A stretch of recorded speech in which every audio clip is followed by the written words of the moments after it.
Welcome to the Ghostly Chronicles, The Doll in the Attic.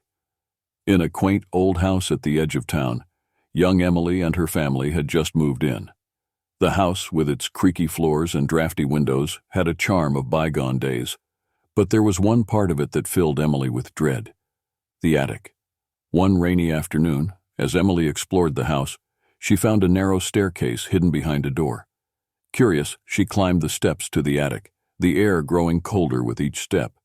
The attic was filled with old furniture, cobwebs, and a thick layer of dust that danced in the dim light filtering through a small window. In the corner, she spotted an old, tattered trunk. Unable to resist, she pried it open, revealing a collection of vintage clothes, tarnished jewelry, and at the very bottom, an antique porcelain doll.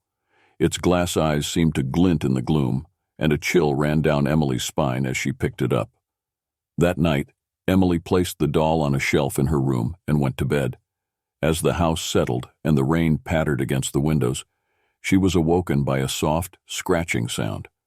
Groggy and disoriented, she sat up and saw the doll lying on the floor, its eyes reflecting the faint light from the hallway.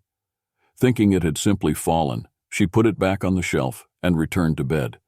But the scratching persisted, growing louder and more insistent. Heart pounding, she turned on the bedside lamp and gasped. The doll was now at the foot of her bed, its face turned toward her with an unsettling grin. Terrified, Emily threw the doll back into the trunk in the attic and locked it. She hoped that would be the end of it. But that night, she was awoken by the sound of tiny footsteps and a faint whispering voice. Paralyzed with fear, she watched as the attic door creaked open. The sound of the footsteps grew closer, and then the doll appeared in her doorway, its once lifeless eyes now glowing with a malevolent light. The whispers grew louder, forming words that chilled Emily to the bone. "Come play with me." The doll moved closer, its porcelain feet tapping against the wooden floor. Emily screamed, her parents bursting into the room, but the doll was gone, leaving only a trail of tiny, dusty footprints leading back to the attic.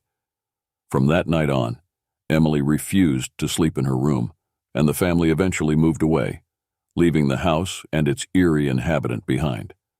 And to this day, locals say that on stormy nights, you can still hear the doll's whispering voice, echoing through the halls of the abandoned house, waiting for someone new to play with.